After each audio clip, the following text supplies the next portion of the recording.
আসসালামু আলাইকুম। আমাদের লুকিং ফর জিএসটি সিরিজের আজকে আমাদের এপিসোড 3 এবং এপিসোড 3 এর মাধ্যমে আমরা দেখব হচ্ছে আমাদের রাসায়নিক পরিবর্তন চ্যাপ্টারটা। এবং রাসায়নিক পরিবর্তন চ্যাপ্টারে গুচ্ছতে বিগত বছরগুলোতে যত প্রশ্ন আসছে সেগুলো আমরা এখানেই সলভ করে ফেলবো ইনশাল্লাহ। তো আজকে ইনশাল্লাহ আমি রসায়নটা প্রথম পত্রটা শেষ করতেছি শুট করে, কালকে ইনশাল্লাহ আমাদের রসায়ন দ্বিতীয় পত্রটা শুট করা শেষ হবে। তো কালকে থেকে আবার ফিজিক্সে শুট করা শুরু হবে। তো আশা করি লুকিং ফর জিএসটিটা তোমাদেরকে খুব ভালোভাবে ইনশাল্লাহ দিতে পারবো। আচ্ছা, তো চলো আমরা একটু দেখে নিই। হ্যাঁ, প্রথম যে কোয়েশ্চেনটা ছিল এটা হচ্ছে তোমার জিএসটি 23-24 সেশন একটা কোয়েশ্চেন ছিল। বলা আছে তোমার 25 ডিগ্রি সেন্টিগ্রেড তাপমাত্রা 25 ডিগ্রি সেন্টিগ্রেড তাপমাত্রায় 0.01 মোলার ঘনমাত্রায়, তার মানে আমার এখানে ঘনমাত্রা কত দেওয়া আছে 0.01 মোলার ঘনমাত্রা কত ধরলাম, ঘনমাত্রাকে আমরা ধরলাম হচ্ছে এখানে সি ধরে ফেললাম, বুঝছো? এরপর জলীয় দ্রবণে অ্যাসিটিক অ্যাসিড মানে অ্যাসিড বলছে। আচ্ছা, অ্যাসিটিক অ্যাসিডের 4.2% বিয়োজিত হলে দ্রবণে হাইড্রোজেন আয়নের ঘনমাত্রা কত? এখানে একটাই সূত্র মনে রাখবা, হাইড্রোজেন আয়নের ঘনমাত্রা H+ ইকুয়াল আলফা সি। এখানে আলফা জিনিসটা কি তোমার কত পার্সেন্ট বিয়োজিত হয়েছে? এখানে 4.2%। তো আমার 4.2% মানে কি এখানে বিয়োজন হারটা কত আমার এখানে দেখো তো 4.2% না, এটাকে 100 দিয়ে ভাগ করবো। তাহলে 100 দিয়ে ভাগ করার পর আমরা যেটা পাবো এটা হচ্ছে তোমার এখানে আলফা এর মানটা। তাহলে আমরা এখানে কি বলবো, আলফা এর মানটা বসাই দিই আমরা এখানে 4.2 ডিভাইডেড কি 100 ইন্টু সি। সি কত ছিল ভাই এখানে 0.01, তাই না? আচ্ছা, এখন আসলে আমরা একটু ক্যালকুলেশনটা করে ফেলি। তাহলে দেখো কি আসতেছে 4.2, আমরা 0.01 কে আমরা কি বলতে পারতেছি বলো তো দেখি। এখানে আমরা বলতে পারতেছি হচ্ছে তোমার এখানে হচ্ছে তোমার tan−2 বলতে পারতেছি, তাই না? tan−2 বলতে পারতেছি। আচ্ছা, তারপর আসো এইটা আমরা আবার কি বলতে পারি এখানে tan স্কয়ার। তাহলে আমরা এখান থেকে আলটিমেটলি বসাইতে পারি হচ্ছে কত এখানে দেখো তো, এটাকে বসাইতে পারি কি আমরা, দেখো এখানে আছে 4.2 ইন্টু tan−2, আর এটাকে আমরা বলতে পারি কি এখানে tan স্কয়ার বলতে পারি না? আচ্ছা, এরপর আসো আমরা যদি ওভারঅল এটা কি করি 4.2 ইন্টু tan−2, এইটা যখন উপর উঠবে তখন কি হবে মাইনাস হবে, তাহলে মাইনাস হয়ে গেল। তাহলে আলটিমেটলি আসছে কত 4.2 ইন্টু tan−4। তাহলে আমার কত আসছে 4.2 ইন্টু কি tan−4 মোলা। জাস্ট সিম্পল একটা ফর্মুলা ছিল, সেই ফর্মুলা থেকে তোমরা কিন্তু এটা অ্যান্সার করতে পারতেছো। একদম সিম্পল কিন্তু ছিল, জাস্ট সূত্রটা, এই সূত্রটা জানলেই তোমাদের এই কোশ্চেনগুলো অ্যান্সার করতে পারবা। একটু ডিপ কোশ্চেন ছিল, মানে দেখতে মনে হচ্ছে ডিপ, বা সূত্র যারা জানবা তারা এখান থেকে অ্যান্সার করতে পারবা। পরবর্তী কোশ্চেনে চলো, নেক্সট কোশ্চেন। আমাদের কি বলা আছে যে সময়াতনের কি বলা আছে ভাইয়া, সময়াতনে 0.1 molar acetic acid 0.1 molar sodium acetate মেশালে দ্রবণটির পিএইচ কত হবে? তাহলে দেখো এখানে কি দেওয়া আছে, অ্যাসিডের বিয়োজন ধ্রুবক দেওয়া আছে কি 1 × 10⁻5, এটা আমার দেওয়া আছে। তাহলে দেখো পিএইচ এর যে সূত্রটা আমাদের মনে রাখবা, পিএইচ এর সূত্রটা কিভাবে আমরা নির্ণয় করবো, দেখো পিএইচ ইকুয়াল আমাদের হচ্ছে কি তোমার দেখো pKa প্লাস লগ লবণের ঘনমাত্রা ডিভাইডেড হচ্ছে তোমার গিয়ে কি অ্যাসিডের ঘনমাত্রা। এটাই তো আমাদের সূত্রটা, তাই না? সরি, লবণের ঘনমাত্রা ডিভাইডেড কি অ্যাসিডের ঘনমাত্রা, এটাই আমাদের সূত্র। বাট আমাদের এখানে pKa দেওয়া নাই, আমার দেওয়া আছে হচ্ছে তোমার কি এখানে Ka দেওয়া আছে। তাহলে আমরা এটাকে যদি আমি কনভার্ট করি তাহলে আমার কি আসছে মাইনাস লগ Ka। এটা হচ্ছে কি আমার এখান থেকে ফর্মুলাটা, তার মানে pKa কে আমরা বলতে পারি কি মাইনাস লগ Ka, কিন্তু আমরা এখান থেকে বলতে পারি, তাই না? আচ্ছা, ইন প্লাস হচ্ছে কি লগ লবণের ঘনমাত্রা কত। এখানে মনে রাখবা এই টাইপের কোশ্চেন গুলো দেওয়া থাকলে তোমার যে দুইটা ঘনমাত্রা দেওয়া থাকবে, মানে যেই অ্যাসিডটা দেওয়া থাকবে বা যেই ক্ষারটা দেওয়া থাকবে সেটার ঘনমাত্রা, অথবা যে অ্যাসিডের লবণ অথবা যে ক্ষারের লবণ দেওয়া থাকবে, অর্থাৎ অ্যাসিড বা ক্ষারের ঘনমাত্রা এবং কি লবণের ঘনমাত্রা সেম সেম দেওয়া থাকে, যাতে করে এখানে লগের মানটা 1 আসে। সবসময় দেখবে এরকমই থাকে এমসিকিউ এর ক্ষেত্রে। তাহলে দেখো আমার এখানে কি আসছে মাইনাস লগ Ka এর ভ্যালুটা কত 1.0 ইন্টু 10⁻5, ঠিক আছে, প্লাস এখানে কত লগ 1, এখানে কত লগ 1। ওকে, এখন আসো মাইনাস লগ, মনে রাখবা 10 এর উপর যত পাওয়ার থাকবে লগ, মনে রাখবো কি লগ 10⁻n যদি থাকে, এটার আলটিমেট ভ্যালু হচ্ছে কত এখানে n আসবে। আলটিমেট ভ্যালু কত আসবে এখানে n আসবে, এটা হচ্ছে কি ফর্মুলাটা। তাহলে আমার এখানে লগ এটার ভ্যালুটা কত আসতেছে, তাহলে বলো তো দেখি আমার আসতেছে কত, এখানে পাওয়ারটা কত -5, তাহলে আমি বলতে পারতেছি কত এখানে -5 বসবে, প্লাস লগ 1, মনে রাখবা লগ 1 এর মান কত 0 হয় অলওয়েজ। ওকে, তাহলে আমার এখানে কত থাকতেছে আলটিমেটলি আমার 5 থাকতেছে, आंसर কত 5। তাহলে দেখছো মানে পিএইচ এর ক্ষেত্রে বড় বড় যদি ক্যালকুলেশন আসে এরকম টাইপের পিএইচ গুলো আশা করি তোমরা সবাই পারবে। এছাড়া নরমাল যে পিএইচ গুলো থাকে যে এত মোলার ঘনমাত্রা থাকলে পিএইচ কত হবে, ওগুলো আমরা পারি। সায়েন্টিফিক নাম্বার থেকে কিভাবে আমরা পিএইচ নিতে পারি, অর্থাৎ ঘনমাত্রা যদি সায়েন্টিফিক নাম্বারে থাকে তখন কিভাবে পিএইচ নিতে হয় সেটাও কিন্তু আমরা ভাইয়া নির্ণয় করতে পারি। ঠিক আছে সবাইকে? ওকে, এর পরবর্তীতে চলো পরের কোশ্চেন। ওকে, কি বলা আছে এখানে দেখো 25 ডিগ্রি সেলসিয়াস তাপমাত্রায় N2O4 থেকে এই বিক্রিয়াটা দেওয়া আছে, এটা দেওয়া আছে। বিক্রিয়াটির সাম্য ধ্রুবক কেপি দেওয়া আছে কত 0.08 atm এবং N2O4 এর কত আংশিক চাপ দেওয়া আছে কত তোমার 0.8 atm হলে বিক্রিয়াতে নাইট্রোজেন ডাইঅক্সাইডের আংশিক চাপ কত হবে। তাহলে এখানে আংশিক চাপটা আমার এখানে কত হচ্ছে সেটা আমাকে নির্ণয় করতে হবে। দেখো তো আংশিক চাপটা যদি আমরা নির্ণয় করতে যাই আমরা কি করব, প্রথমত N2O4 কে ভাঙবো। ভাঙার পর আমি এখানে কত পাচ্ছি দেখো তো NO2 পাচ্ছি। আচ্ছা যেহেতু আমার এই বিক্রিয়াটা হয়েছে তাই না, তাহলে আমার এখানে কয়টা আসছে 2 মোল NO2 আসতেছে, মানে নাইট্রোজেন ডাইঅক্সাইড আসতেছে। এটা হচ্ছে কি আমার বিক্রিয়াটা না। আচ্ছা তো এখন এটা যদি আমি কেপি নির্ণয় করতে যাই ভাইয়া, কেপি আমরা যদি কেপি নির্ণয় করি তাহলে কেপি ইকুয়াল কি আসবে আমাদের, কেপি মানে কি আমরা মোলার চাপীয় ধ্রুবক তাই না, চাপীয় সাম্য ধ্রুবক। তাহলে এখানে আমার কত আসতেছে পি স্কয়ার NO2।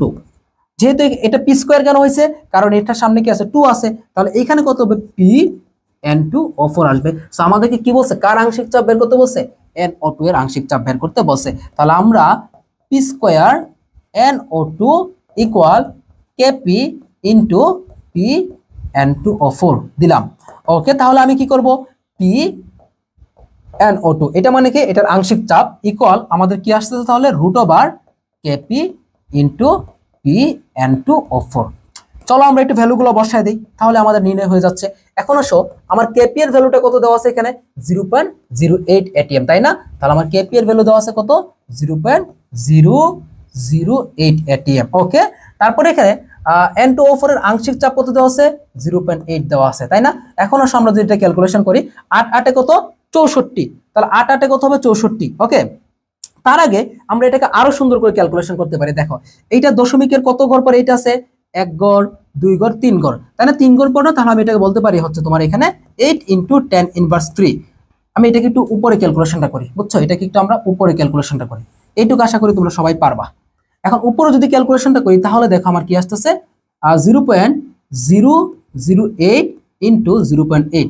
আমি এটাকে ক্যালকুলেশন করলে দেখো উপরে আমার কি আসতেছে এখানে 8 × কত ঘর পর 1 ঘর 2 ঘর 3 ঘর পর তাই না, 10⁻3 কত আসছে আমার এখানে 10⁻3।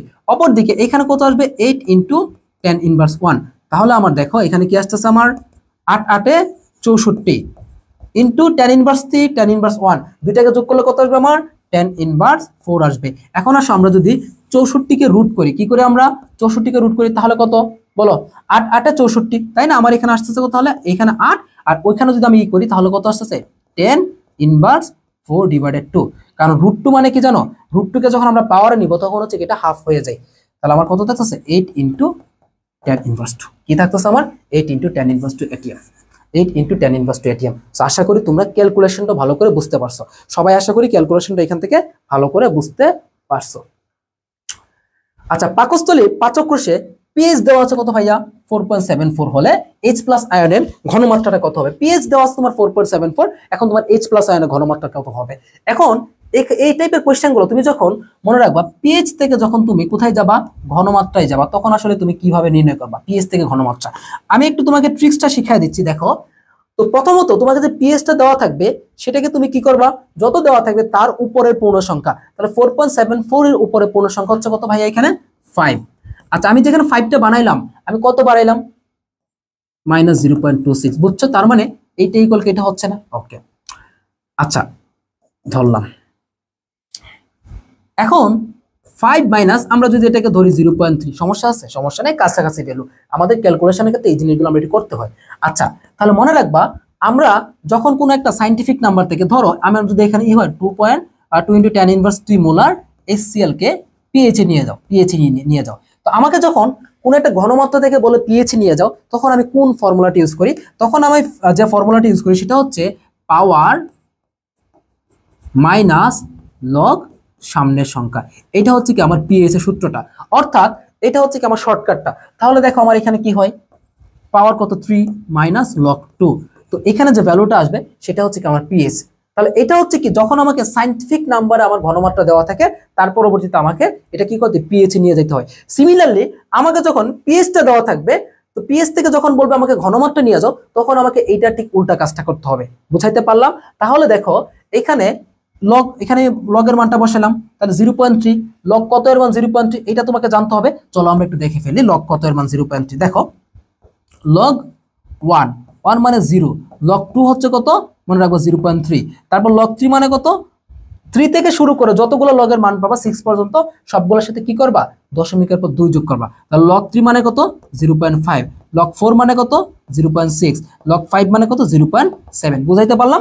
তাহলে দেখো আমার এখানে 0.3 মানে কত লগ 2, লগ 2 আসতেছে। এখন চিন্তা করো তো আমার এই ফরম্যাটের সাথে মিলে যাচ্ছে না? তাহলে এটার পরে যেটা আসে সেটা কি আমার পাওয়ার মাইনাস লগ সামনের সংখ্যা, তার মানে কি এটা হচ্ছে কি আমার পাওয়ার, এটা হচ্ছে কি আমার পাওয়ার মাইনাস লগ সামনের সংখ্যা। তাহলে বুঝছো, আমরা জাস্ট ওইটার উল্টাটা করলাম।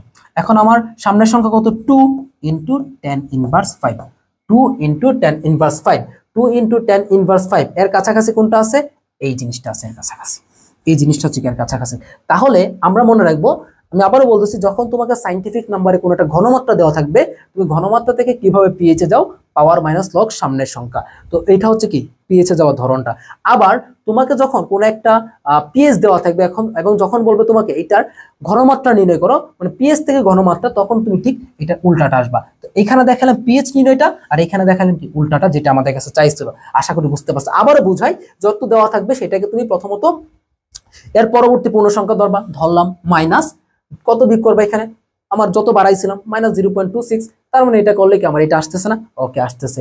এখন আমি এটাকে ক্যালকুলেশনের সুবিধাতে 0.26 না ধরে কত ধরলাম 0.3 ধরলাম। ওকে, এখন আসো আমরা কি করব, এটা মানে কি পাওয়ার মাইনাস লগ সামনের সংখ্যা, পাওয়ার মাইনাস লগ সামনের সংখ্যা। হয়ে গেছে, ইজি না একদম?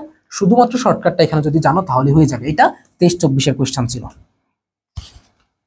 পরবর্তীতে আসো, কোন অ্যাসিডটি দুর্বল? এখানে একটু ভুল আছে, একটা এই কোশ্চেনটার মধ্যে একটু ভুল আছে। আমি এটা আবার দেখাচ্ছি তোমাদেরকে, আমি একটু পরে শর্ট ভিডিও দেখাচ্ছি এটা কারেক্ট করে। কোন বিক্রিয়ার সাম্যাবস্থায় কেপি ইকুয়াল কেসি? কেপি ইকুয়াল কেসি মনে রাখবা, কেপি ইকুয়াল কেসি মানে কি আমরা জানি যে KP equal KC into R T whole to the power del N. এটা হচ্ছে কি আমাদের সূত্রটা। তাহলে মনে রাখবা ডেল এন যখন 0 হবে তখন কি কেপি ইকুয়াল কেসি, তাই না? তাহলে ডেল এন এর মান কখন 0 হবে? আমরা জানি এখানে ডেল এন ইকুয়াল উৎপাদের মোল সংখ্যা, আমি শর্টকাট লিখি উৎপাদের মোল সংখ্যা মাইনাস বিক্রিয়কের মোল সংখ্যা। এটা হচ্ছে শর্টকাটটা, তাই না আমাদের? তাহলে উৎপাদের মোল সংখ্যা মাইনাস বিক্রিয়কের মোল সংখ্যা, যখন উৎপাদের মোল সংখ্যা এবং বিক্রিয়কের মোল সংখ্যা সমান হয় তখন ডেল এন এর মানটা কত 0 হয়, এবং 0 হলে এই আর টি এর ভ্যালুটা কত হচ্ছে তখন 1 হয়ে যাচ্ছে। দেন কেপি ইকুয়াল কি হচ্ছে ভাই কেসি হচ্ছে। তাহলে দেখো এখানে কি আসতেছে 1, এখানে কি 2, এখানে কি 3, এখানে কত 2 মোল, আর এখানে কত মোল 1 মোল আর 3 মোল, কত 4 মোল, আর এখানে কত 2 মোল, আর এখানে দেখো 1 মোল 1 মোল 2 মোল, এখানে কত মোল 2 মোল। তার মানে কি এখানে যেহেতু মোল সংখ্যা সমান, সো আমরা বলতেই পারি যে এখানে কি হচ্ছে ভাইয়া 0 হচ্ছে। তাহলে আসো কেপি এবং কেসি এর মধ্যে আমরা যদি আরো কিছু সম্পর্ক দেখি, ধরো তুমি এটার ক্ষেত্রে নির্ণয় করলা, তো এটার ক্ষেত্রে আমার কেপি কেসিটা কি হবে দেখো, এটার ক্ষেত্রে আমার কেপি ইকুয়াল হবে Kc into R T whole to the power del কত হবে, উৎপাদের মোল সংখ্যা 2, বিক্রিয়কের মোল সংখ্যা 1, তাহলে আমার কত হচ্ছে এখানে 2 - 1, আলটিমেটলি আমার থাকতেছে কত এখানে 1 থাকতেছে। সো আমি বলতে পারতেছি এখানে কি হচ্ছে আমার ভাইয়া, এখানে আমার হচ্ছে কি কেপি গ্রেটার দেন কেসি হচ্ছে। ওকে, তার মানে আমরা বলতে পারি যখন উৎপাদের মোল সংখ্যা বেশি তখন কি কেপিটা বড় হয়, আবার যখন হচ্ছে কি বিক্রিয়কের মোল সংখ্যা বেশি তখন আমার কি হবে কেপির চেয়ে কেসিটা বড় হবে। এটা একটু মনে রাখো। আর যখন দুটাই সমান তখন কি কেপি ইকুয়াল কেসি সমান হয়। ক্লিয়ার সবাই? আচ্ছা, এটা খুবই ইম্পর্টেন্ট একটা টাইপ। এরপরে চলো, এই যে তোমার একটা বিক্রিয়া দেওয়া আছে এখানে N2 + 3H2 মানে কি অ্যামোনিয়া উৎপাদনের বিক্রিয়া। বিক্রিয়ায় অ্যামোনিয়ার উৎপাদন কমাবে কোনটি? দেখো প্রথমত আসো বিক্রিয়াটা তোমাকে দেখতে হবে, দেখার পর তুমি যদি পাও ডেল এইচ, ডেল এইচ যখন পাবা তুমি মাইনাস, মনে রাখবে ডেল এইচ যদি মাইনাস থাকে তখন এটা কি হয় তাপ উৎপাদী বিক্রিয়া, তখন এটা কি হবে তাপ উৎপাদী বিক্রিয়া। তাহলে আমাকে প্রথমত চিনতে হবে যে কোনটা তাপ উৎপাদী কোনটা তাপ হারি। তাহলে ডেল এইচ যদি মাইনাস হয় তাহলে সেটা কি হবে তাপ উৎপাদী বিক্রিয়া। অথবা এটাকে আমরা যদি উৎপাদের সাথে প্লাস দিয়ে লিখতাম, মানে এখানে ডেল এইচ না দিয়ে নরমালি লিখতাম কি 2NH3 + 92.4 কিলোজুল। উৎপাদের সাথে যদি তোমার ডিরেক্টলি প্লাস হিসেবে থাকে তখন কিন্তু এটা তাপ উৎপাদী বিক্রিয়া, অথবা শুধু ডেল এইচ যদি থাকে তখন এটা মাইনাস হিসেবে থাকলে তাপ উৎপাদী বিক্রিয়া হয়। বুঝাইতে পারলাম? আচ্ছা, তাহলে তুমি তাপ উৎপাদী বিক্রিয়ার ক্ষেত্রে তুমি কিভাবে উৎপাদনটা কমাবে? তার মানে দেখো যার অলরেডি তাপ উৎপন্ন হচ্ছে তাকে আমি কি করব আরো তাপ কমায় দিব। লাসা তেলের নীতিতে একটা জিনিস আমি শিখেছি বা আমি তোমাদেরকে শেখাই, সেটা হচ্ছে যার যা আছে তা সেটা কমায় নিতে হবে। মোদ্দা কথা হচ্ছে কি রুকিয়া শাখাওয়াত হোসেনের সেই চাষার দুঃখ কবিতা বা চাষার দুঃখ যে প্রবন্ধ মনে হয়, যে বলছিল কি যে তেলা মাথায় তেল দেওয়া কি বাঙালির একটা রূপ। সো এখানে তেলা মাথায় তেল দেওয়া যাবে না, অর্থাৎ যার যে অলরেডি তাপ উৎপাদী তাকে তুমি তাপ দিবে না, বরং তাকে তাপ কমাইলে তার উৎপাদনটা বাড়বে। সো আমরা এটাকে যদি উৎপাদন কমাইতে চাই তখন আমাকে কি করতে হবে তাপমাত্রা বৃদ্ধি করতে হবে। তাপমাত্রা আমি বৃদ্ধি করলেই কিন্তু এখানে উৎপাদনটা কমে যাবে। এরপর যদি চাপের প্রভাব চাই, তো চাপের প্রভাবের ক্ষেত্রে আমার দুইটা শর্ত আছে। একটা হচ্ছে তোমার কি তোমার বিক্রিয়ক এবং উৎপাদ সবাই হচ্ছে কি গ্যাসীয় অবস্থায় থাকতে হবে। সেকেন্ড কন্ডিশন হচ্ছে কি এদের মোল সংখ্যার মধ্যে পার্থক্য থাকা লাগবে। সো যদি মোল সংখ্যার পার্থক্য না থাকে তাহলে কিন্তু চাপের প্রভাব থাকবে না। যেমন আমার এই বিক্রিয়াটার ক্ষেত্রে চিন্তা করো, এখানে সবাই গ্যাসীয়, আচ্ছা প্রথম কন্ডিশন মানছে। দ্বিতীয়ত হচ্ছে বিক্রিয়ক আমার 4 মোল, উৎপাদের 2 মোল, তার মানে মোল সংখ্যার পার্থক্য আছে, সো এটা মানছে, তার মানে এখানে চাপের প্রভাব আছে। তো আমরা যদি এটার উৎপাদনটা বাড়াইতে চাই তখন চাপের ক্ষেত্রে আমরা কি করব, দেখো উৎপাদে যেহেতু তোমার 2 মোল আছে, উৎপাদের মোল সংখ্যা কম, তার মানে কি এটাকে আমি চাপ আরো বাড়াবো। উৎপাদে কম থাকলে চাপ আরো বাড়াবো, উৎপাদে বেশি মোল সংখ্যা থাকলে তখন আমি কি করবো, চাপটা কমাবো, এটা উৎপাদনটা বৃদ্ধি করার জন্য। ওকে, আচ্ছা তারপরে আসো কোনটি ক্ষারীয় বাফার। আচ্ছা বাফার মানে কি মনে রাখবা, এসিড বাফার হচ্ছে তোমার কি জানো, এসিড বাফার। প্রথমত আসো এসিড বাফার হচ্ছে কি একটা অ্যাসিড, দুর্বল অ্যাসিড ধরো আমরা ধরলাম CH3COO, এই দুর্বল অ্যাসিড প্লাস হচ্ছে কি ওই অ্যাসিডের একটা লবণ CH3COON, সোডিয়াম অ্যাসিটেট, ঠিক আছে। এবং যদি আমাদের কি বলে কি ক্ষারীয় বাফার কোনটা, ক্ষারীয় বাফার কোনটা, তাহলে কি পড়বো ভাইয়া, ক্ষারীয় বাফার হচ্ছে একটা দুর্বল ক্ষার অ্যামোনিয়াম হাইড্রোক্সাইড প্লাস ওই ক্ষারের লবণ, ওই ক্ষারের কি হবে, লবণ হবে, তখন সেটা হচ্ছে একটা দুর্বল ক্ষার। তাহলে আমার কাছে মানে ক্ষারীয় বাফার, জিএসটি 21-22 কোশ্চেন কোনটি ক্ষারীয় বাফার, তাহলে দেখতে হবে তোমাকে কোথায় একটা দুর্বল ক্ষার আছে, এই যে একটা দুর্বল ক্ষার আছে এবং ওই ক্ষারের লবণটা হচ্ছে তোমার কি ক্ষারীয় বাফার। সো বাফার থেকে কোশ্চেন আসছে, তার মানে বাফার গুলো তোমরা ইজিলি পারবা। আগে যেহেতু ক্ষারীয় বাফার আসছে, তোমার সময় হয়তো বা কোনটা অম্লীয় বাফার সেটা আসতে পারে কোশ্চেনে, ঠিক আছে। আচ্ছা এখানে দেখো কি বলা আছে 9 নাম্বারটাতে, একটি প্রথম ক্রম বিক্রিয়ায় বিক্রিয়কের ঘনমাত্রা 60 সেকেন্ডে, তার মানে বলা আছে আমার 60 সেকেন্ডে 2 মোল থেকে 1 মোলে নেমে আসছে। বিক্রিয়ার ঘনমাত্রা 0.5 মোলে নেমে আসতে কত সময় লাগবে, তাহলে দেখো এটা ছিল কত মোল, 2 মোল, এটা নেমে আসছে কোথায় 1 মোলে, সময় কতটুকু লাগছে এখানে আমার 60 সেকেন্ড। তাহলে 2 মোল থেকে 1 মোল হয়েছে, এটা দ্বারা কি বোঝায় জানো, তার অর্ধেকটা কমছে। তার মানে আমরা বলতে পারি কি এখানে T½ ইকুয়াল কত, বলো এখানে আমার T½ কত, আমার এখানে 60 সেকেন্ড, অর্থাৎ এই মৌলটার অর্ধেক কত আমার 60 সেকেন্ড। এখন আসো 1 মোল থেকে যখন 0.5 মোলে আসবে, তার মানে কি এখানে 1 ছিল, আসছে কত 0.5, আরো অর্ধেক কমছে, তাহলে আমার কি হবে, এই 1 মোল থেকে 0.5 মোল আসতে আরো অর্ধেক পরিমাণ সময় লাগবে, অর্থাৎ এখানে কি লাগবে 60 সেকেন্ড সময় লাগে। তাহলে আমাকে বলছে যে ওভারঅল এই 2 মোল থেকে এই 0.5 মোল আসতে আমার কত সময় লাগছে, আমি দুইটাকে যোগ করে দিলাম, 60 + 60 কত আসছে 120, কত আসছে আমার এখানে 120। একদম ইজি না ভাইয়া, এগুলা কিন্তু একদম ইজি কোশ্চেন, এগুলা একদম ইজি কোশ্চেন কিন্তু, বুঝছো সবাই, একদম ইজি কোশ্চেন। তাহলে আমরা এইভাবে এগুলা নির্ণয় করতে পারবো। এরপর চলো আমাদের কি বলা আছে দেখো, আমাদের মনে হয় এটা লাস্ট কোয়েশ্চেন, তাই না, এটা লাস্ট কোয়েশ্চেন। ওকে, এটাই লাস্ট কোয়েশ্চেন, আমাদের খুবই কম কোয়েশ্চেন আসে রাসায়নিক পরিবর্তন থেকে। সো আমরা দেখি একটু, মেইনলি তোমার গুণগত এবং মৌলের পর্যায়বৃত্ত থেকে বেশি কোয়েশ্চেন আসে, আর ওইদিকে সেকেন্ড পার্ট থেকে বেশি কোয়েশ্চেন আসে। ওকে, 0.1 মোলার অ্যাসিটিক অ্যাসিড দ্রবণের সাথে সমপরিমাণ 0.1 মোলার সোডিয়াম অ্যাসিটেট দ্রবণ মিশ্রিত করলে মিশ্রণের পিএইচটা কত হবে। 20-21 এরকম কোয়েশ্চেন আসছে। অপরদিকে আমাদের 23-24 খেয়াল করে দেখো, আমাদের 23-24 যদি আমরা দেখি এখানে, এই যে দেখো 23-24 যে কোয়েশ্চেনটা আসছিল প্রায় পিএইচ নির্ণয়ে সেম একটা কোয়েশ্চেন আসছে কোথায়, আমার সেশনে, সেই 2020-21 সেশনে। চলো দেখি আমি এটা পারি কিনা। হ্যাঁ, তো বলা আছে আমার 0.1 মোলার অ্যাসিটিক অ্যাসিড দ্রবণের সাথে সমপরিমাণ 0.1 মোলার সোডিয়াম অ্যাসিটেট দ্রবণ মিশ্রিত করলে মিশ্রণের পিএইচ কত হবে। সেম জিনিস দেখো ভাইয়া, পিএইচ ইকুয়াল আমরা কি জানি, pKa প্লাস লগ লবণের ঘনমাত্রা ডিভাইডেড কি অ্যাসিডের ঘনমাত্রা, তাই না, এটাই তো। ওকে, সো আমরা একটু মানগুলো বসাই দিই, তাহলে তো আমাদের হয়ে যাচ্ছে। তাহলে pKa, এটাকে আমি যদি উল্টাই তাহলে কি হবে, minus log Ka plus log লবণের ঘনমাত্রা 0.1 মোলার, অ্যাসিডের ঘনমাত্রা 0.1 মোলার। এই যে ঘনমাত্রাগুলো সব কোশ্চেনে না সেম টাইপেরই থাকে। তারপর আসো মাইনাস লগ Ka এর ভ্যালু কত আমার এখানে, আমার কত আসছে 1.0 × 10⁻5 প্লাস লগ কত আসতেছে 1 আসতেছে। তাহলে আমার আলটিমেটলি এখানে কত আসতেছে বলো তো দেখি, এটাকে আমি ধরলে কত আসবে, -5 প্লাস 0, তাহলে আমার কত আসতেছে এখানে +5 আসতেছে, এখানে কত আমার +5। ও সেম কোশ্চেনটা মানে আমরা আগেও সলভ করে আসছি, তাই না, এটা মানে রিপিটেড কোশ্চেন ছিল মোস্ট প্রবাবলি। এনিওয়ে, তো আমাদের রাসায়নিক পরিবর্তন থেকে এই কয়েকটা কোশ্চেনে ছিল। আমি আরো কিছু কোশ্চেন দিতাম, বা যেহেতু গুচ্ছতে আসা নাই, সিরিজটার নাম যেহেতু আমাদের looking for GST, that's why হচ্ছে কি আমি আর কোশ্চেন এখানে রাখি নাই। তো ইনশাল্লাহ তোমাদেরকে আমরা যারা আমাদের জিএসটি ফুল কোর্সে ভর্তি হচ্ছে তাদেরকে তো নর্মালি ক্লাসে সবগুলাই কনসেপ্ট ক্লিয়ার করা হবে। তবে আমি চেষ্টা করব আরো এই চ্যাপ্টারের উপর, যেহেতু আমার এই চ্যাপ্টারটা ক্লাসটা করে আসলে আমার মনটা ভরে নাই, খুবই অল্প কোয়েশ্চেন ছিল, মিনিমাম 25-30টা কোয়েশ্চেন থাকলে বা 20টা কোয়েশ্চেন অন্তত থাকলে আমি আরো ভালোভাবে করাইতে পারতাম।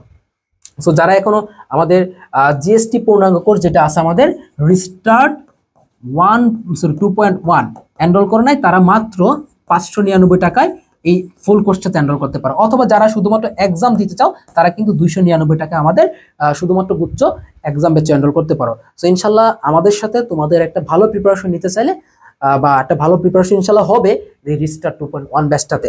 তো আশা করি সামনে গুচ্ছ পরীক্ষাটা কেন্দ্র করে তোমরা ইনশাল্লাহ অসমিয়ামের সাথে একটা সুন্দর গুছানো প্রিপারেশন ইনশাল্লাহ নিতে পারবা। ঠিক আছে, আল্লাহ হাফেজ, আসসালামু আলাইকুম।